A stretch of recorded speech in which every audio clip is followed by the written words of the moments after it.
Père Saint, garde-les dans ton nom.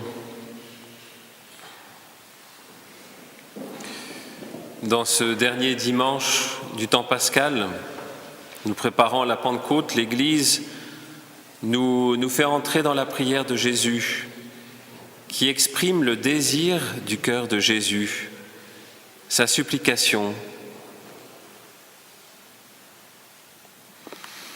Et l'Évangile commence avec cette prière « Garde-les dans ton nom ».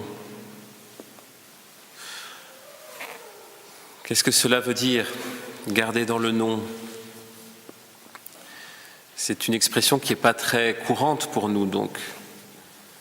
Essayons de comprendre, le nom pour un juif, c'est la personne du Père. Le nom du Père, garde-les dans ton nom. Le mot garder, c'est un mot aussi qui a plusieurs significations, surtout dans la Bible. Garder, pour nous, c'est le sens de prendre soin. C'est comme une mère qui garde son enfant. Garder, c'est aussi retenir. Ça peut même avoir le sens de garder en mémoire. La Vierge Marie, il nous est dit qu'elle gardait toutes ces choses dans son cœur. Elle gardait mémoire. Et donc garder le nom du Père, garder dans le nom du Père, c'est garder dans sa personne. Garde-les dans ton nom. Jésus demande que son Père, à partir de la prière de Jésus, nous garde chacun dans le Père, dans sa présence. Oui, nous sommes invités à recevoir cette prière de Jésus. Jésus veut que nous demeurions dans la présence du Père. Il est là, il nous entoure. Et il demande au Père que, de même que lui, Jésus a gardé les apôtres dans le nom du Père, et bien que le Père maintenant lui-même les garde. Donc c'est quelque chose de très contemplatif, c'est quelque chose où le désir profond de Jésus, c'est que nous puissions vivre dans ce milieu divin qu'est le Père, que nous soyons dans sa personne. Alors c'est très difficile à exprimer exactement qu'est-ce que ça veut dire. Il faut le vivre pour pouvoir le comprendre. Et c'est la prière que Jésus nous confie. Il nous dit qu'il a prié pour cela. Alors, Jésus nous dit aussi « Je parle ainsi dans le monde pour qu'ils aient en eux ma joie et qu'ils en soient comblés. » Jésus n'a pas simplement prié pour nous, il nous a parlé. Et la parole de Jésus est très importante, parce que par la parole, ce que Jésus porte en lui, il veut que nous le portions en nous. Vous savez que la communication est quelque chose de très important. Même les bactéries communiquent, c'est incroyable, on a découvert ça. Il y a une communication des bactéries où elles s'échangent des molécules pour donner des informations. Donc elles n'ont pas une parole comme nous, elles échangent des molécules pour se dire attention, là il y a de la nourriture par là ou il y a du danger. Alors la transmission d'informations est quelque chose de très important, c'est-à-dire que ce qu'une bactérie a découvert, l'autre va pouvoir en bénéficier. Alors c'est vrai aussi pour les animaux qui émettent des sons, qui ont des gestes, pour que un corbeau découvre qu'il y a une buse qui arrive, et alors il va dire à ses amis corbeaux, attention, une buse. Donc il va crier, il va faire peut-être même des gestes, pour leur dire ce que ce corbeau, lui, a vu, a compris. Pour l'homme, c'est pareil, un peu différent tout de même. On communique pour pouvoir donner ce qu'on porte en nous, ce qu'on a compris, par des paroles et des gestes. Mais il y a quand même quelque chose de plus dans l'homme. L'homme parle non seulement pour communiquer quelque chose, mais pour se communiquer lui-même. Et on le voit de manière particulière lorsqu'on est avec des gens qui nous sont proches. Quand on parle avec des gens qui sont proches, ce qui nous importe, c'est vrai, c'est ce qu'ils nous disent, mais c'est ce qu'ils sont, ce qu'ils nous transmettent. Parce que ce qui nous met dans la joie d'entendre ce qu'on aime bien, c'est que ce soit eux qui nous parlent. On pourrait avoir les mêmes informations par Internet, mais ça ne serait pas la même chose. Quand un ami nous parle, ce n'est pas simplement ce qu'il nous dit qui importe, c'est ce qu'il est. Et c'est pour ça que ça nous met dans la joie quand quelqu'un que nous aimons nous parle. Parce que c'est sa personne qui se transmet. Donc ça, les bactéries ne peuvent pas faire ça. Je ne vais pas vous parler trop des bactéries, il y en aurait beaucoup de choses à dire, mais c'est surtout de Dieu là qu'on a besoin d'entendre. Donc Dieu, quand il nous parle, eh bien ça nous met dans la joie. Parce que ce n'est pas simplement des informations qu'il nous donne, il se donne lui-même. Et c'est pour ça que Jésus nous dit qu'il nous parle ainsi et que cela nous met dans la joie.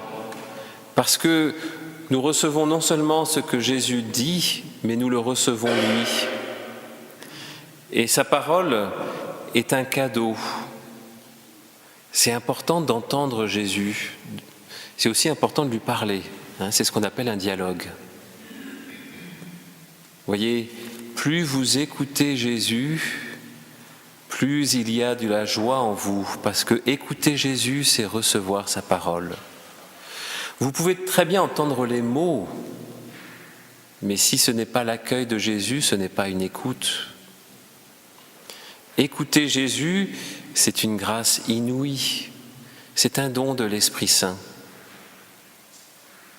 Dans les Actes des Apôtres, vous avez ce beau passage où il est dit que Paul était en train de parler à des femmes, à Philippe, de Macédoine, qui est la ville de Philippe. Et là, l'Esprit Saint ouvrit le cœur de Lydia, cette femme, qui fit que cette femme a entendu Dieu parler à travers Paul. C'est un don de l'Esprit Saint de pouvoir entendre Dieu. Et c'est pour ça que nous demandons cette grâce au Seigneur, mais donne-moi d'entendre ta parole. Donc c'est pour ça que Jésus aussi a prié. Jésus a prié pour que nous soyons sanctifiés dans la vérité. Être sanctifié dans la vérité, c'est de pouvoir entendre. Entendre Dieu qui nous parle. Sanctifie-les dans la vérité, c'est le don de l'Esprit Saint.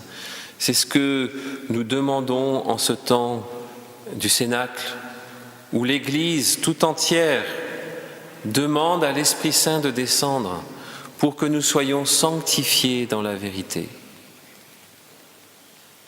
Cette sanctification dans la vérité, c'est un don de Dieu. Il y a ceux qui reçoivent cette sanctification et ceux qui ne la reçoivent pas. C'est étonnant. Et c'est une prière que nous devons faire pendant tout ce temps du Cénacle.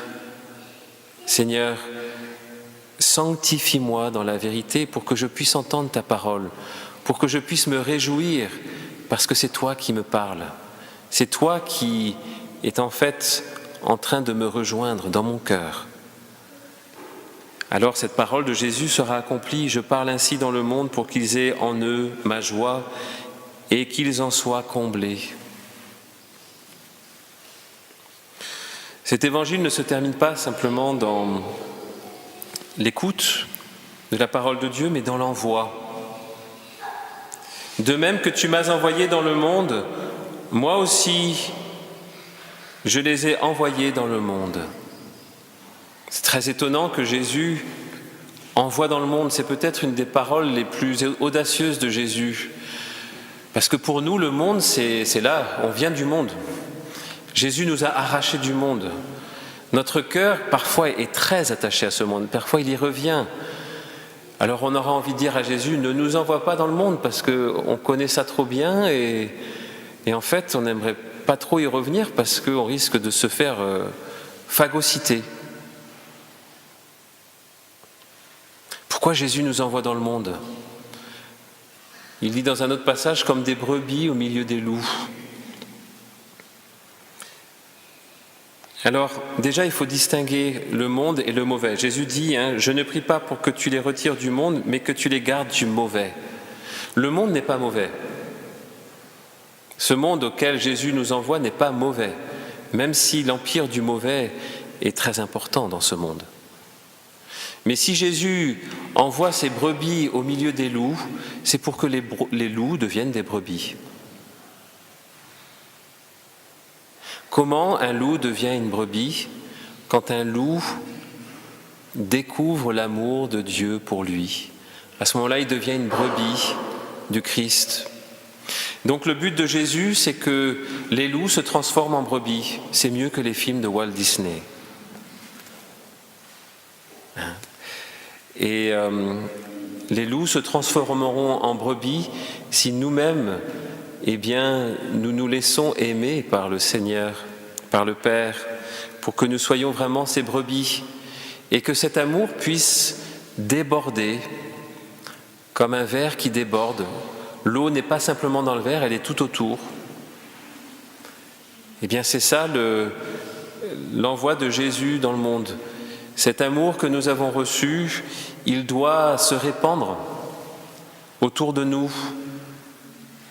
C'est pas notre amour à nous, c'est l'amour que Jésus a mis dans notre cœur. Donc c'est quelque chose qui nous dépasse. Et le désir le plus grand de Jésus, c'est que nous puissions répandre cet amour. Alors se réalisera, et je termine là-dessus, ce que Saint Jean nous dit, « Bien-aimés, puisque Dieu nous a tellement aimés, nous devons nous aussi nous aimer les uns les autres. » Jésus nous envoie dans le monde pour que nous puissions aimer les autres, révéler combien Dieu nous aime.